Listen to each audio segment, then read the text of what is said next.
जेवण करत असताना इतर कोणतेही विचार मनात आणू नका.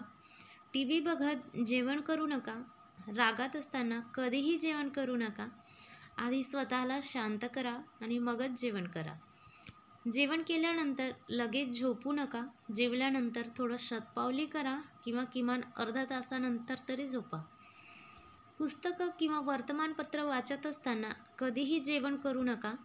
तसेच टीव्ही पाहता पाहता जेवण केल्याने तुमची स्मरणशक्ती कमजोर होऊ शकते.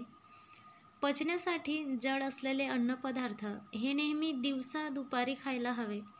रात्रीच्या जेवणामध्ये जड अन्नपदार्थ कधीही खाऊ नये. किरकोळ आजारांसाठी गोळ्या औषधे घेऊ नका. शक्यतो घरच्या घरीच रामबाण उपाय मात्र करा. काही लोक रोज 2 ते 3 गोळ्या आजार नसताना सवय म्हणून घेतात. डोकेदुखीसारख्या आजारासाठी सुद्धा गोळी घेत असाल तर अशा सवयी आजच बंद करा. जास्त वेळ टीव्ही पाहिल्याने डोळ्यावर परिणाम तर होतोच, शिवाय मुलांच्या अभ्यासावर सुद्धा त्याचा विपरीत परिणाम होतो. शरीरातील व्हिटॅमिन डीची कमतरता टाळण्यासाठी रोज सकाळच्या सूर्यप्रकाशात काही वेळ बसावे आणि लहान मुलांना देखील सकाळच्या कोवळ्या सूर्यप्रकाशामध्ये बसवावे. रोजची किमान 7 ते 8 तासाची झोप ही तुमच्यासाठी पुरेशी आहे. त्यापेक्षा कमी झोपणे हे आरोग्यासाठी हानिकारक आहे आणि त्यापेक्षा जास्त झोप ही शरीरात आळस आणते. सकाळचे वेळी कोरा चहा पिणे टाळा. चहाबरोबर काहीतरी नक्की खा. दुपारी जर चहा घेत असाल तर तो कोरा घेतला तरीही चालेल. रोज रात्री झोपण्यापूर्वी ब्रश करा, जेणेकरून दिवसभरात खाल्लेले किंवा रात्री जेवताना दातांमध्ये साचलेले अन्नकण निघून जातील.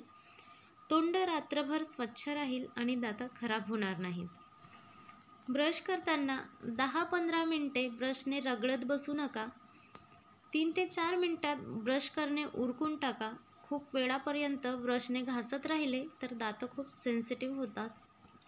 झोपण्याच्या आधी जास्त पाणी पिऊ नका. झोपण्याच्या किमान अर्धा तास अगोदर पाणी प्या. झोपण्यापूर्वी जास्त पाणी पिल्याने तुमच्या मेंदूतील ऑक्सिजनची पातळी वाढते आणि तुमची झोप खराब होऊ शकते. कामाच्या वेळी मोबाईलचा वापर करू नका किंवा मोबाईलमध्ये डोकावू पण नका.